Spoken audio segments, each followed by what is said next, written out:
గురుగారు మీరు చెప్పినట్టుగానే కొండంత దేవరగా గణపతి మనకు గోచరిస్తూ ఉంటాడు. మరి అటువంటి గణపతి అనుగ్రహానికే అందరూ గుంజీలు తీసి తలపై ముట్టికలు వేసుకుంటూ ఉంటారు కదా, ఇందులో ఉన్నటువంటి అంతరార్థం ఏంటి? ఒకటికి మనం నమస్కారం చేస్తున్నామంటే అర్థం ఏంటి? మనలో ఉండేటువంటి అహంకారాన్ని పోగొట్టుకుంటున్నాము అని అర్థం. మహర్షి ఒక ఆయన వస్తే దుర్యోధనుడు లేచి నుంచోలేదు. నుంచోకుండా ఇలా కాళ్ళు ఊపుతూ ఇలా తొడల మీద ఇట్లా చేయి పెట్టాట. అంటే నా అంత గొప్పవాడు ఇంకొకళ్ళు లేడని. మరి నేను వస్తే కనీసం లేచి నిలబడకుండా ఇలా తొడల మీద ఇలా ఇలా అనుకుంటావు అంత గొప్పవాడిని అని చెప్పడానికి అని చెప్పి ఆ మహర్షి నీ తొడలు విరిగి చస్తావురా అని చెప్పి శాపం పెట్టాడు. అంటే వినయం. మనిషికి కనీసం పెద్దవాళ్ళు ఎవరైనా వస్తే లేచి నుంచోవటం ఒక సంప్రదాయం. లేచి నిలబడాలి, నమస్కారం చేస్తాం. మరి వినాయకుడు నమస్కారాలతో ఆగలేదు. గుంజీలు తీస్తే ఆయన సంతోషిస్తాడు.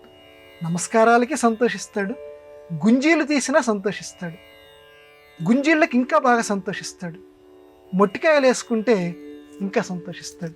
ఎట్లా వచ్చిందండి ఇది అని అంటే ఆయనకి హాస్యరస ప్రవృత్తి ఎక్కువగా ఉంది స్వామివారికి. అన్ని లక్షణాలు ఆయన దగ్గర ఉన్నాయి. ఆ లక్షణాల్లో హాస్యరసం ఒకటి.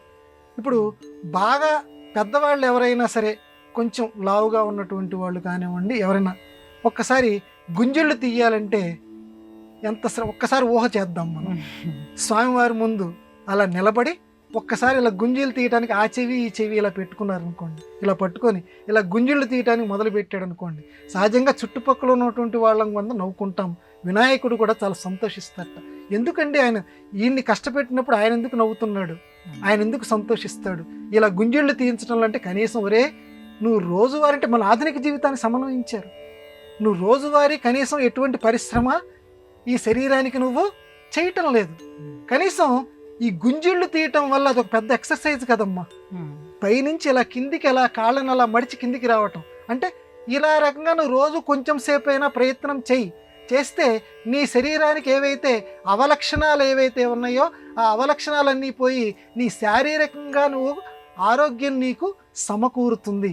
అంటే స్వామివారు తన దగ్గర చేయమని చెప్పినటువంటి ఈ ప్రక్రియ, గుంజిళ్ళు తీయటం ఏదైతే ఉందో దీని ద్వారా ఆరోగ్యానికి, అభివృద్ధికి స్వామివారు బాటలు పరోక్షంగా చెప్తున్నారు. అంటే స్వామివారు వేసినటువంటి ఈ మార్గం నువ్వు మొత్తం ఒక వినాయక చతుర్థనే కాదు, అన్ని రోజులు నువ్వు పాటించు, కొంచెం కొంచెం రోజు పాటిస్తూ ఉంటే శరీరానికి మంచి ఎక్సర్సైజ్ లాగా ఉంటుంది. ఇక మొట్టికాయలు, తల మీద మొట్టికాయలు ఎందుకు వేసుకోవాలి? స్వామివారి దగ్గర గుంజుళ్ళు తీసిన తర్వాత మొట్టికాయలు వేయమన్నారు. మొట్టికాయలు అంటే మొట్టి అంటే మొక్కి కాయలు, మొట్టి అంటే తల మీద ఇలా కొట్టుకోమన్నారు. ఎందుకు కొట్టుకుంటే ఈ తల లోపల అప్పుడప్పుడు స్తబ్దం అయిపోతుంటుంది. ఏం తోచి సావట్లేదురా అని అప్పుడప్పుడు మనం అంటుంటాం. ఏదో చేయాలనుకుంటాం, ఆ సమయానికి అది మనకి స్ఫురించదు. స్వామి నేను ఇప్పుడు ఏం చేయాలి, ఇదిగో ఇట్లా కొట్టుకుంటున్నా, ఇలా కొట్టుకుంటున్నానంటే ఒక చైతన్యం నాకు రావాలి. ఆ చైతన్యదాయకుడు నువ్వే.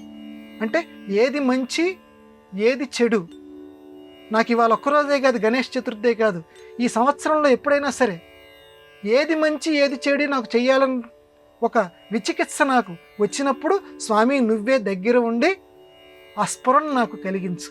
అదిగో మొక్కుతున్నా.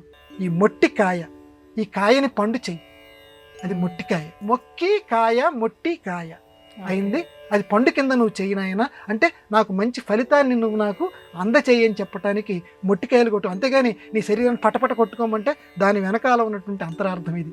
ఈ గుంజుళ్ళు తీయటంలోనూ మొట్టికాయల్లోనూ మొత్తం మీద పరమార్థం ఏంటంటే స్వామి నువ్వు అఖిలాండ కోటి బ్రహ్మాండ నాయకుడు సదృశుడు, నువ్వు నీ ముందు నేను గుంజీళ్ళు తీస్తున్నానంటే నువ్వే నా మీద సర్వాధికారిగా భావిస్తున్నాను. నా వినయాన్ని నువ్వు గ్రహించి నన్ను జీవితంలో ముందు నడిపించు. అలాగే నాకు ఇదమిద్దమని సమస్యల సుడిగుండంలో చిక్కుకున్నప్పుడు ఒక దారిని కూడా నువ్వే చూపించాలి, అందుకే మొట్టికాయ కొట్టుకుంటున్నాను అని చూపించడంలో ఒక సాంకేతికంగా ఇలాంటి ప్రక్రియల్ని మన పెద్దవాళ్ళు ప్రవేశపెట్టారు.